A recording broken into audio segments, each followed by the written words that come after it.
மீன் குழம்பு எப்படி வைக்கிறதுன்னு இப்போ நம்ம சொல்ல போகிறோம். திருநெல்வேலி மேலப்பாளையத்தில் இப்படி தான் மீன் குழம்பு நம்மளாம் வைப்பாங்க. மீன் ஒடியாமல் அழகாட்டு. இது நான் எப்படின்னு சொல்லித்தரேன். வாங்க வீடியோக்குள்ளே போகலாம்.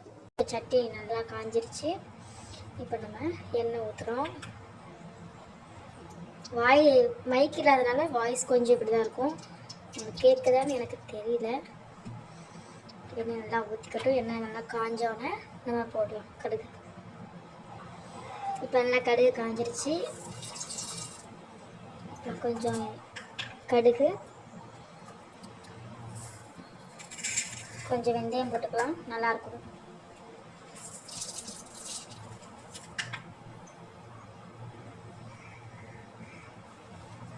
அப்புறம் கொஞ்சம் கருவேப்பிலை ஃப்ரெஷ்ஷாக இருக்கட்டும், மரத்தில் இருந்தால் பறிச்சுக்கோங்க.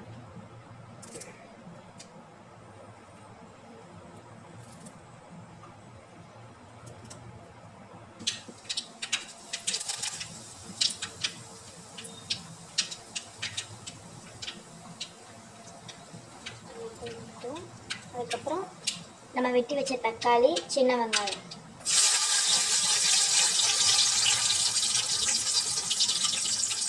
இதே ஒரு பச்சை மிளகா போட்டுருக்கேன்.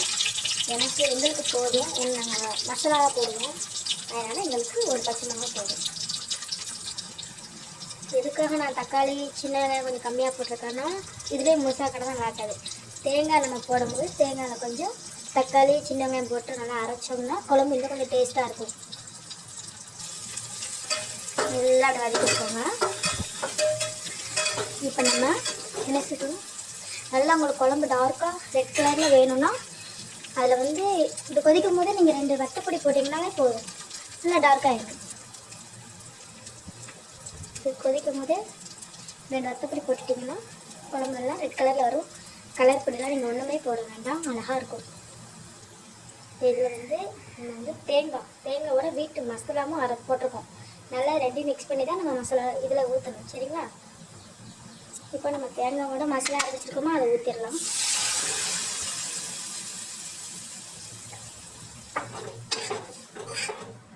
வீட்டு மசாலாவுக்கு நீங்கள் லிங்க் கமெண்ட்டில் கேளுங்க. நான் வீட்டு மசாலாவுக்கு உங்களுக்கு பொருள் ஃபுல்லாக சொல்கிறேன். வீட்டில் அரைச்சி வச்சாதான் அந்த குழம்பு டேஸ்ட்டாக வரும். இன்னும் கொஞ்சம் கொஞ்சம் தண்ணி சேர்த்துக்கோங்க, ஏன்னா குழம்பு வசத்துக்கு கரெக்டாக இருக்கும். அதுமாதிரி மீன் குழம்பு கொஞ்சம் தண்ணியை வச்சு சாப்பிட்டு பாருங்கள், நல்லா டேஸ்ட்டாகவும் இருக்கும். உங்களுக்கு உப்பு வேணும்னா இப்பயும் போட்டுக்கலாம், மீன் போடும் போதும் போட்டுக்கலாம். நம்ம மாங்காய் இப்பயே போட்டுடலாம். மாங்காய் இப்போ போட்டால் கொஞ்சம் நல்லாயிருக்கும். நல்லா கொதிக்கும் போது நல்லா குழஞ்சி நல்லாயிருக்கும். குழம்போட வச்சு பசங்க சாப்பிடும் போது நல்லா கெண்டை மீனாக வாங்கியிருக்கோம். இப்போ நம்ம குழம்புக்கு தனியாக வறுக்க தனியாக எடுத்து வச்சுக்கலாம். இப்போ இந்த ரவுண்டாக இருக்கிற மீனெல்லாம் வறுக்க வச்சுக்கலாம். வறுக்கனா பொரிக்கிறதுக்கு வச்சுக்கலாம். மசாலா போட்டு நல்லா பொரிக்க வச்சுக்கலாம். உப்பு போட்டு தான் கழுவிருக்கேன், அதனால் உப்பு கம்மியாக போட்டுக்கலாம். இது குழம்புக்கு தலைலாம் போட்டு குழம்பு வச்சா நல்லா டேஸ்ட்டாக இருக்கும், சரிங்களா? ஒரு ஆசைக்கு என் பையனுக்காண்டி 2 ரவுண்டு மீன், சரிங்களா? குழம்பு நல்லா கொதிக்குதா? நல்லா கொதிக்கட்டும். கொதிச்சோன்னா கொஞ்சோண்டு புளி ஊற்றிக்கலாம். புளி கொஞ்சம் ஊற்றிக்கலாம், ஏன்னா தக்காளி கொஞ்சோன்னு போதும். ஏன்னா மாங்காய் போட்டிருக்கோம், தக்காளி தேங்காயோட அரைச்சிருக்கோமா, கொஞ்சம் புளிப்பு அதிகமாயிரும். அதனால் புளி கம்மியாக ஊற்றிக்கலாம்.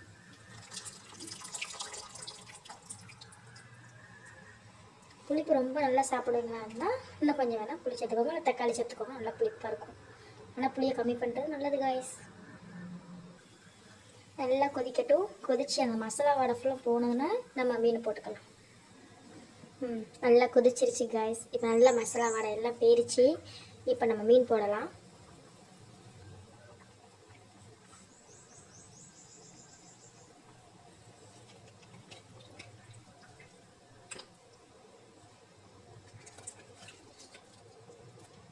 நம்ம ஆல்ரெடி மீன் வந்து லேசாக உப்பு போட்டு கழுவிக்கிறதுனால நான் குழம்புல வந்து கம்மியாக தான் போட்டிருக்கேன். நீங்கள் வேணால் குடிச்சு பார்த்துட்டு வேணால் போட்டுக்கோங்க. வேணா நாங்கள் வந்து மீனை வந்து லேசாக உப்பு போட்டு தான் நாங்கள் கழுவுவோம். அதில் ஆல்ரெடி உப்பு இருக்கும், அதனால் குடிச்சு பார்த்துக்கோங்க. ஏன்னா நல்லா 2 கொதிக்கட்டும்.